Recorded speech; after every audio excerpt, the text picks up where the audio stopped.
A blessed New Year to everyone. I would like to thank all of our clients and even viewers for our real estate team and even my sales team for the continued trust and viewing of our videos.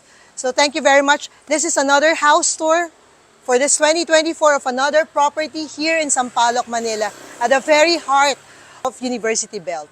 So this property is a 3-story property, a prime and elegant modern 3-story townhouse units featuring 4 bedrooms.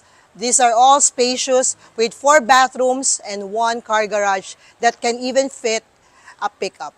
Okay? Are you excited to view this townhouse unit? I am as excited as you are. But before anything else, I would like to feature this road. This is a wide road consisting of 3 lanes. And here, approximately at the corner, is a jeepney route going to UST. So, napakalapit lang po. And there is the market, public market. So, hindi po mahihirapan. Very convenient po para sa ating pamamalengke. So, let's go inside. Hi! Welcome! Pasok po kayo sa ating townhouse unit. So as you can see, this is the garage. So what a spacious garage. It consists of 3.5 meters width and 5.5 meters sa length para sa ating garage area. It could fit an SUV or even a pickup at this size. So makikita nyo, high ceiling po yung ating garage and even presentable po. PVC panels for our ceiling and pin lights. So, hindi po kasama yung yung ating tank dito sa ibang owner po 'yan. At makikita niyo dito sa ating laundry area at the same time equipped with a GFCI outlet na rin po. Para safe po kung mababasa, hindi po siya magso-short or grounded.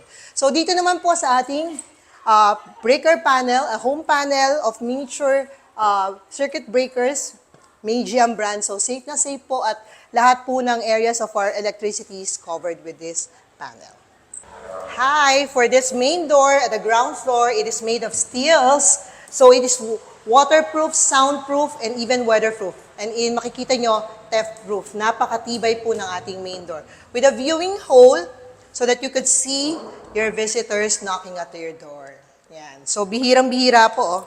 As you can see, the safety features from the upper, middle, and lower portion of this gate. So, ang ating window naman po dito as sliding po, clear panel. You could put your own Korean blinds here.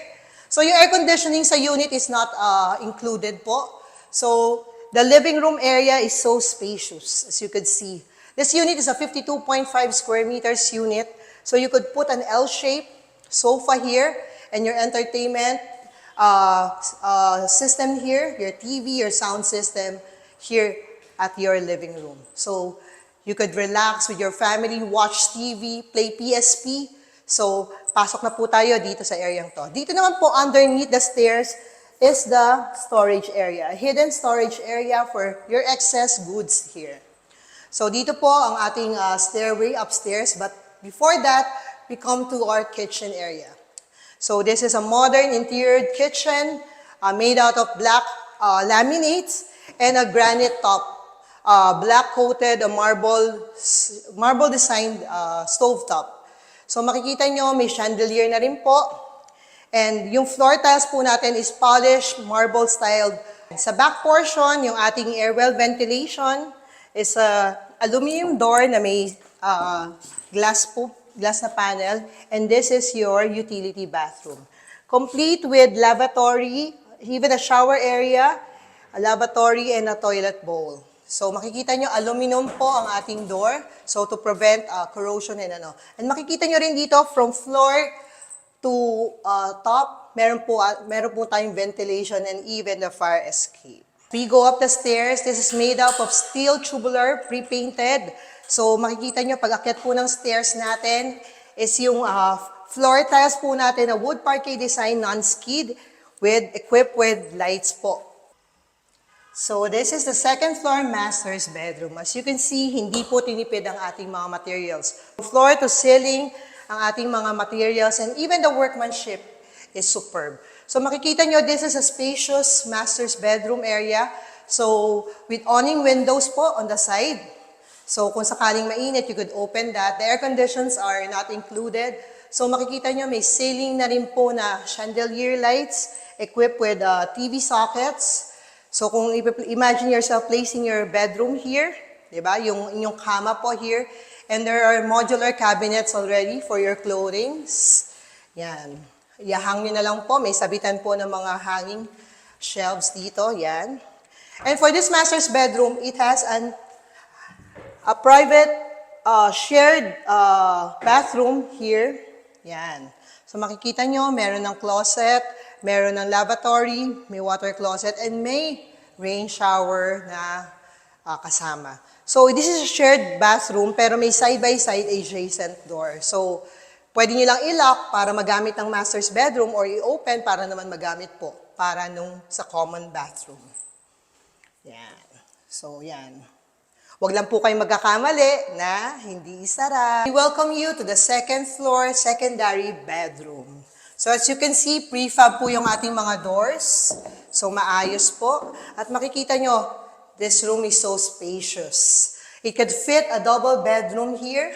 At makikita nyo, kasama na rin po yung ating mga modular cabinets.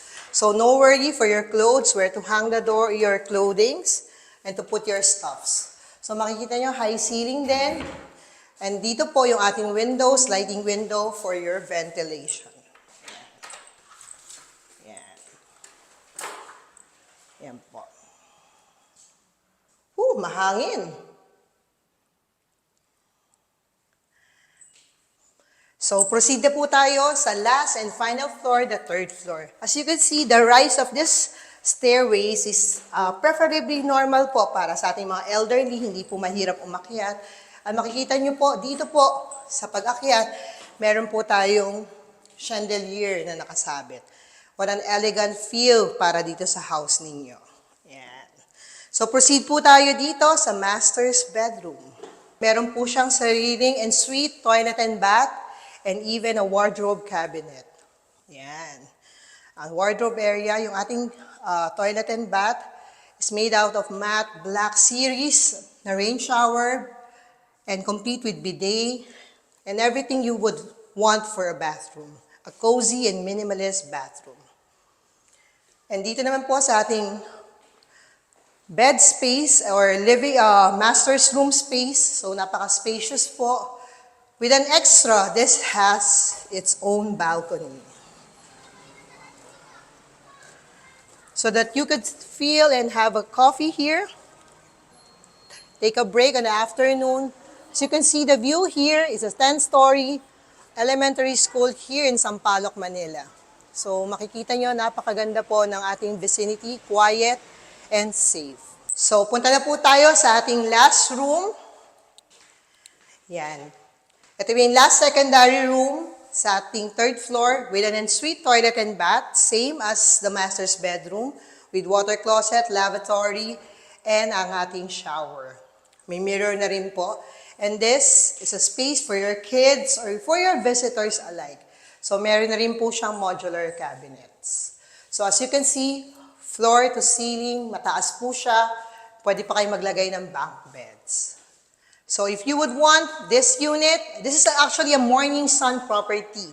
3-story, 4 bedrooms, 4 bathrooms, one of a kind, 1-car garage townhouse unit. Prime in the heart of Sampaloc, elegant and modern feels. This could be your home investment for 2024. So feel free to call me up, message me for a townhouse viewing of this unit or any particular units. This is Nancy Shaw Guerrero, your licensed real estate broker and appraiser at your service. Deal only with licensed professionals. Okay, bye-bye!